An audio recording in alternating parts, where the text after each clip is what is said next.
Hello everyone, आनंद प्रमाण classes में आपका स्वागत है। जैसा कि आप जानते हैं, हम करंट अफेयर के वीडियो डिस्कस करते हैं। कुछ रेगुलरिटी में कमी आ रही है तो उसकी फ़िक्र ना करें, आपका कोई भी करंट अफेयर छूटेगा नहीं, इस बात की गारंटी हम लेते हैं।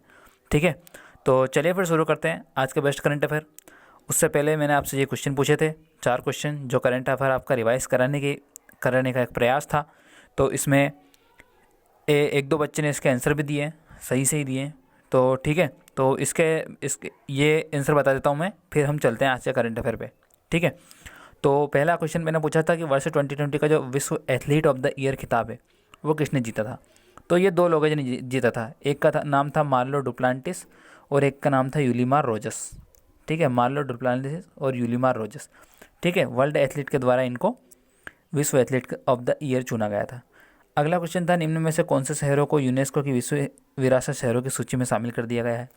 तो विश्व विरासत सूची यानी कि वर्ल्ड हेरिटेज साइट यूनेस्को की पहले भारत में थी 38, अब हो गई है 40, तो 2 ऐड हो गई है। कौन सी?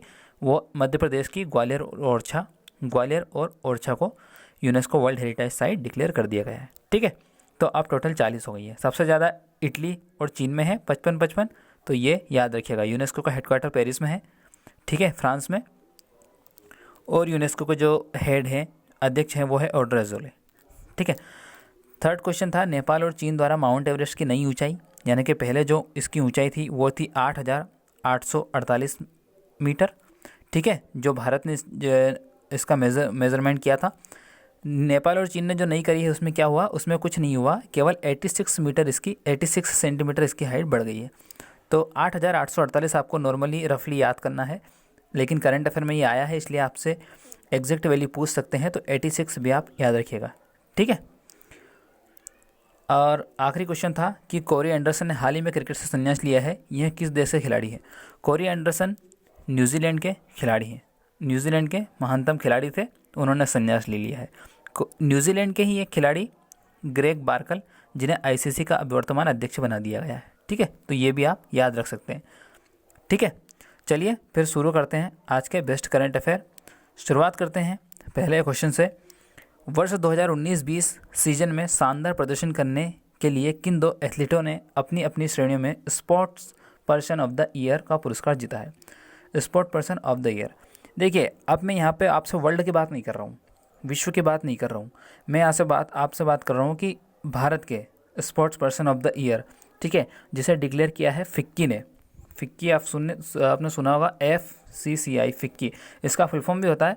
इसका फुल फॉर्म होता है federation of Indian chambers of commerce and industry. Federation of India chambers of commerce and industry. ठीक है, ये आप इसका फुल फॉर्म याद रख सकते हैं। तो इसके द्वारा ये डिक्लेयर किए गए हैं sports person of the year. तो हमारे 2 खिलाड़ी को sports person of the year चुना है इन्होंने, एक मेल में और एक फीमेल में। तो बजरंग पुनिया को चुना है इन्होंने पुरुष में। बजरंग पुनिया ये बॉक्सर है, आई एम सॉरी बॉक्सर नहीं है, पहलवान है, कुश्ती लड़ते हैं। ठीक है, और ये जो है निशानेबाज, इनका नाम है एलाविनिल वलारिवन। इनका नाम कुछ ऐसा ही है, थोड़ा सा प्रोनाउंसिएशन करने में दिक्कत आती है। ठीक है, तो ये जो आप देख रहे हैं फर्स्ट ऑप्शन और थर्ड ऑप्शन ये दोनों है, एलावेनिल वलारिवन और बजरंग पुनिया, इन दोनों को sports person of the year चुना गया है भारत का। और इसमें एक तरह का और अवार्ड दिया है सर्वश्रेष्ठ राज्य को, खेल को बढ़ावा देने के लिए सर्वश्रेष्ठ राज्य का, वो मिला है मध्य प्रदेश को। ठीक है, अब देखिए बात करता हूँ मैं आपसे कि अब आप इनमें कंफ्यूज नहीं होगा, क्वेश्चन में थोड़ा सा सावधानी बरतेगा कि भारत में जो sports person of the year है वो तो मैंने आपको बता दिया, बजरंग पुनिया और ये। और आपसे पूछे कि world athlete of the year, तो world athlete of the year इसके पहले मैंने आपको बता दिया था, मार्लो डुप्लांटिस और यूलिमार रोजस। ठीक है, अब आपसे टाइम मैगजीन के द्वारा भी sports person of the year world athlete पूछ सकते हैं आपसे, टाइम मैगजीन का एथलीट ऑफ द ईयर। तो टाइम मैगजीन ने जो एथलीट ऑफ द ईयर चुना है वो चुना है लेब्रॉन जेम्स, जो काफ़ी समय से न्यूज़ में थे पिछली कई टाइम से। तो टाइम मैगजीन के द्वारा एथलीट ऑफ द ईयर चुना गया है लेब्रॉन जेम्स को। और वर्ल्ड एथलीट के द्वारा world athlete of the year चुना गया है मार्लो डुप्लांटिस और यूलिमार रोजस को। और भारत का जो sports person of the year चुना गया है वो चुना गया है बजरंग पुनिया और एलोवेनिल वलारिवन को। आई होप आपको समझ में आया होगा। अगर थोड़ा सा भी कन्फ्यूज़ है तो आप पीछे जाके वापस से वीडियो को देख सकते हैं, ठीक है। अब बात करते हैं खेलों में अवार्ड की। तो राजीव गांधी अवार्ड भी एनटीपीसी वगैरह की जो सामने एग्ज़ाम आ रही है उसके लिए काफ़ी इंपॉर्टेंट हो जाता है आपको। तो राजीव गांधी अवार्ड भी इस बार 5 व्यक्ति को मिला था। उनमें क्रिकेट खिलाड़ी रोहित शर्मा, विनेश फोगाट, मनिका बत्रा, रानी रामपाल और मरियप्पन थंगावेलु। रोहित शर्मा, विनेश फोगाट और मनिका बत्रा तो आपको याद रहेगा, लेकिन रानी रामपाल जो इंडियन हॉकी टीम के कप्तान हैं वुमेन की, उनको, और मरियप्पन थंगावेलु, ये नाम याद रखिएगा, मरियप्पन थंगावेलु, क्योंकि मैं इस बात से श्योर हूँ कि आपसे मरियप्पन थंगावेलु का नाम ही वो ऑप्शंस में देगा, ठीक है। ये एक पैरा एथलीट है, ठीक है। तो राजीव गांधी खेल रत्न अवार्ड भी मैंने आपको बता दिए। उसके बाद अगर पॉली उमरगिर अवार्ड पूछे आपसे, पॉली उमरगिर अवार्ड होता है क्रिकेट में, वो पूछे तो वो जसप्रीत बुमराह को मिला है, ठीक है।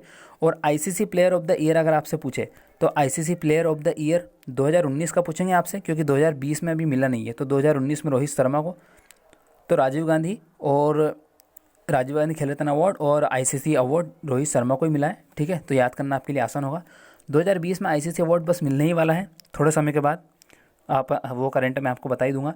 तो ज़्यादा चांसेस है कि विराट कोहली को ही मिलेगा, और पिछले 2 सालों से भी शायद विराट कोहली, नहीं वो अलग है। तो ज़्यादातर उम्मीद है कि विराट कोहली ही ये अवार्ड मिलेगा। अब देखते हैं ये क्या होता है, ठीक है। आईपीएल का अवार्ड पूछ सकते हैं आपको। आईपीएल में जो इस बार है पर्पल कैप, एक पर्पल पे कैप होता है जो सबसे ज़्यादा विकेट वाले बॉलर को मिलता है, और एक ऑरेंज कैप होता है जो सबसे ज़्यादा रन बनाने वाले खिलाड़ी को मिलता है। तो ऑरेंज कैप मिला है केएल राहुल को, और पर्पल कैप मिला है कागिसो रबाडा को, साउथ अफ्रीका के बॉलर कागिसो रबाडा। आप ऑरेंज कैप को इस तरह से भी याद रख सकते हैं, क्योंकि किंग्स इलेवन पंजाब के लिए खेलते थे केएल राहुल, और किंग्स इलेवन पंजाब के लिए, और किंग्स इलेवन पंजाब के जो ड्रेस का कलर है वो ऑरेंज था, तो ऑरेंज कैप केएल राहुल को, ठीक है। KL Rahul Kings eleven Punjab के कप्तान थे, ठीक है। तो इस तरह याद रख सकते हैं। मुंबई इस बार का आईपीएल जीती है लगातार 5वीं बार दिल्ली कैपिटल्स को हराकर। खैर चलते हैं अगले क्वेश्चन पे, काफ़ी टाइम हो गया एक ही क्वेश्चन पे हमें। अगला क्वेश्चन है Ramanujan award for young mathematician 2020 किसे दिया गया। देखिए रामानुजन अवार्ड, आप जानते हैं रामानुजन जो थे हमारे देश के प्रसिद्ध गणितज्ञ थे, ठीक है। महान गणितज्ञ भारत के रामानुजन, जिनके सम्मान में हम जो 22 दिसंबर को उनका जयंती थी, तो 22 दिसंबर को उनके सम्मान में हम मैथमेटिशियन डे भी मनाते हैं। नेशनल मैथमेटिक्स डे 22 दिसंबर को क्यों मनाते हैं 22 दिसंबर को, क्योंकि उस दिन रामानुजन की जयंती थी, ठीक है। तो ये भी आप याद रख सकते हैं, भारत के महान गणितज्ञ। और उन्हीं के सम्मान में इंटरनेशनल मैथमेटिशियन यूनियन और international centre for theoretical physics ये एक अवार्ड देते हैं, रामानुजन प्राइज़। तो ये रामानुजन प्राइज़ इस बार मिला है कैरोलिना अरुज़ो को। ये जो फोर्थ ऑप्शन है कैरोलिना अरुज़ो को ये अवार्ड मिला है इस बार का, ठीक है। ब्राज़ील की गणितज्ञ है ये, तो ये आप इतना आपको याद रखना है, ठीक है। चलते अगले क्वेश्चन। एडीबी द्वारा वर्ष 2020 में भारत की जीडीपी विकास दर का अनुमान कितना जताया है। तो एडीबी ने जो भारत की विकास दर का अनुमान जताया है वो जताया है -8%। -8% भारत की जीडीपी रहेगी सन 2020 में, इसका अनुमान एडीबी ने लगाया है। एडीबी का फुल फॉर्म है एशियन डेवलपमेंट बैंक। इसका हेडक्वार्टर है मनीला में, मनीला फिलीपींस में मनीला है, ठीक है। इसके अध्यक्ष जो है वो मात्सुको असाकावा है, जापान के। आजकल जो मैं देख रहा हूँ एग्ज़ाम में आपसे UNESCO, UNICEF, ADB, world bank, इनके जो अध्यक्ष होते हैं उनकी कंट्री भी पूछ रहा है। तो ये भी आप ये मतलब आप याद करना स्टार्ट शुरू कर दीजिए, इनकी कंट्री जो हेड होते हैं। तो मात्सुको असाकावा जो एडीबी के अध्यक्ष हैं वो जापान के हैं। खैर ये तो आपको याद करने की ज़रूरत नहीं है, क्योंकि एडीबी के जितने भी अध्यक्ष हुए हैं अभी तक वो जापान के ही हुए हैं, ठीक है। तो ये तो जापान के ही बनता है इसका अध्यक्ष एडीबी का, ठीक है। तो ये आपको याद करने की ज़रूरत नहीं है, क्योंकि जापानी सबसे बड़ा शेयर धारक है एडीबी बैंक में, एशियन डेवलपमेंट बैंक में। इसका हेडक्वार्टर मैंने आपको बता दिया। एडीबी का उपाध्यक्ष आपको याद रखना है। एडीबी का उपाध्यक्ष कौन है? अशोक लवासा। मैं ये क्यों बोल रहा हूँ कि अशोक लवासा आपको याद रखना है, क्योंकि अशोक लवासा भारत के हैं, ठीक है। तो ये इसके उपाध्यक्ष हैं और अभी नियुक्त किए गए थे, ठीक है। तो ये आप याद रख सकते हैं। अगला क्वेश्चन है पाओलो रोसी। अगर आप फुटबॉल में इंटरेस्ट हैं तो आपने इनका नाम जरूर सुना होगा। पाओलो रोसी ये इटली के खिलाड़ी हैं, ठीक है। इटली के खिलाड़ी है। सन 1982 में जो इटली ने जब फाइनल खेला था फीफा का, तो इटली जीता था और उसमें इन्होंने 6 गोल किए थे उस वर्ल्ड कप में, ठीक है। तो पाओलो रोसी जो थे इटली के हीरो कहे जाते थे, तो इनका निधन हो गया है। मशहूर फुटबॉलर पाओलो रोसी, ठीक है। 6 गोल दागे थे इन्होंने। और एक खासियत और है इनकी कि जो फुटबॉल में जो महान अवार्ड होते हैं, जैसे कि Ballon D award, golden ball award, golden boot award, ये तीनों इन्होंने एक साथ ही जीत लिए थे उस साल, ठीक है। तो इतिहास में ये पहले खिलाड़ी है जिन्होंने फुटबॉल के तीनों बड़े अवार्ड अकेले ने एक ही साल जीत लिए थे। बैलोन डी अवार्ड तो बहुत फेमस अवार्ड है फुटबॉल का, इसके बारे में तो आपने सुना ही होगा। मेसी और रोनाल्डो में बैलोन डी अवार्ड को लेकर टक्कर चलती है, ठीक है। तो लियोनल मेसी जो हैं अर्जेंटीना के, उन्होंने बैलोन डी अवार्ड 6 बार जीत चुके हैं।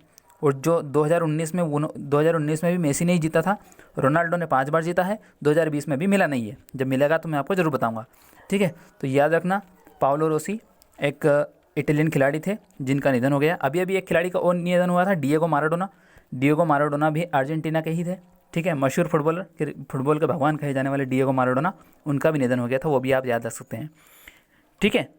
तो ये मैंने आपको कुछ चीज़ें बता दी। और इसके अलावा अगर मैं आपको बताना चाहूँ तो जो फीफा वर्ल्ड कप है 2018 वो रशिया में हुआ था, फ्रांस ने जीता था क्रोएशिया को हराकर। 2018 रशिया में हुआ था, फ्रांस ने जीता था। 2022 कतर में होगा, ठीक है। 2022 का जो फीफा वर्ल्ड कप है वो कतर में होगा।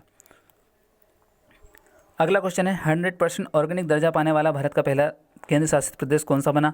तो 100% ऑर्गेनिक दर्जा पाने वाला जो भारत का केंद्र शासित प्रदेश बना है वो बना है लक्षद्वीप, ठीक है, ये लक्षद्वीप। और आप यहाँ पे आपको सावधान रहना है, क्योंकि जब एग्ज़ाम में पूछे तो लक्षद्वीप जो है वो पहला केंद्र शासित बना है और पहला जो राज्य है वो सिक्किम बना है। तो अगर राज्य पूछे तो आपको सिक्किम टिक करना है, और आपसे अगर केंद्र शासित पूछे तो आपको लक्षद्वीप टिक करना है, ठीक है। ऑर्गेनिक खेती क्या होता है, ऑर्गेनिक दर्जा क्या होता है, यहाँ का मतलब यहाँ की जो सारी जो खेती है वो बिना सिंथेटिक उर्वरक और कीटनाशकों के इस्तेमाल के बगैर यहाँ की खेती की जाती है, ठीक है। और कृषि मंत्रालय द्वारा ये डिक्लेयर किया गया है। हमारे कृषि मंत्री हैं नरेंद्र सिंह तोमर। लक्षद्वीप पहला यूटी बन गया है, ठीक है। लक्षद्वीप की राजधानी कावरत्ती है, ठीक है।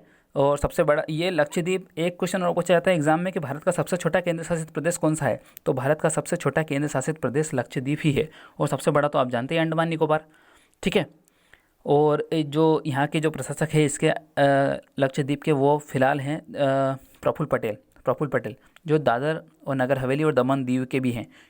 तो ये प्रफुल्ल पटेल ही लक्षद्वीप के बन गए हैं। क्यों बन गए? क्योंकि दिनेश्वर शर्मा जो यहाँ के थे प्रशासक, उनका निधन हो गया, उपराज्यपाल का, ठीक है, दिनेश्वर शर्मा का। तो अब उपराज्यपाल कौन बन गए हैं? प्रफुल्ल पटेल, ठीक है। तो ये इसके बारे में आप याद रख सकते हैं। लक्षद्वीप कई सारे बड़े द्वीपों से मिलकर बना है, या यूँ कहूँ कि कई सारे छोटे द्वीपों से मिलकर बना है, ठीक है। लक्षद्वीप में कई सारे इंपॉर्टेंट द्वीप भी है, जैसे मिनिकॉय और आगाती। एक आगाती हवाई अड्डा भी है यहाँ पे, आगाती पोर्ट पे, ये भी आप याद रख सकते हैं। अगला क्वेश्चन है वर्ल्ड ह्यूमन राइट्स डे कब मनाया गया? वर्ल्ड ह्यूमन राइट्स डे सबको पता है 10 दिसंबर को मनाया जाता है, 10 दिसंबर को, ठीक है। वर्ल्ड ह्यूमन राइट्स डे मनाया जाता है, पहली बार 1948 में यह मनाया गया था।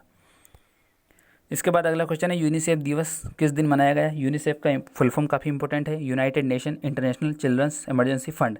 अब यूएन से तो यूनाइटेड नेशन होता ही है, आई से इंटरनेशनल होता ही है। आपको केवल ये याद रखना है कि CEF से क्या होता है, C से चिल्ड्रंस, E से इमरजेंसी और F से फंड, ठीक है। यूनिसेफ का ये, इसका जो स्थापना दिवस 11 दिसंबर 1946 को हुआ था, इसलिए 11 दिसंबर को हम यूनिसेफ डे मनाते हैं, ठीक है। तो 11 दिसंबर को यूनिसेफ डे, और उसके एक दिन पहले 10 दिसंबर को ह्यूमन राइट्स डे हम मनाते हैं। तो ये था आज का वीडियो अगर ठीक लगा हो आपको तो लाइक ज़रूर कीजिए, और हर एक बात को आप नोट से भी बना सकते हैं, और हर बात को थोड़ा सा स्पीड अगर ज़्यादा है मेरी तो बता दीजिएगा, थोड़ा सा स्लो पढ़ाऊँगा मैं, लेकिन सारी इन्फॉर्मेशन बहुत ही काम की इन्फॉर्मेशन है, तो हर चीज़ आप नोट भी कर सकते हैं, ठीक है। तो पूरे फोकस के साथ ये वीडियो देखा करें, क्योंकि बहुत चीज़ें छांट के और बहुत डीप एनालाइज करके मैं आपके लिए वीडियो लाता हूँ, ठीक है। तो बाय फिर।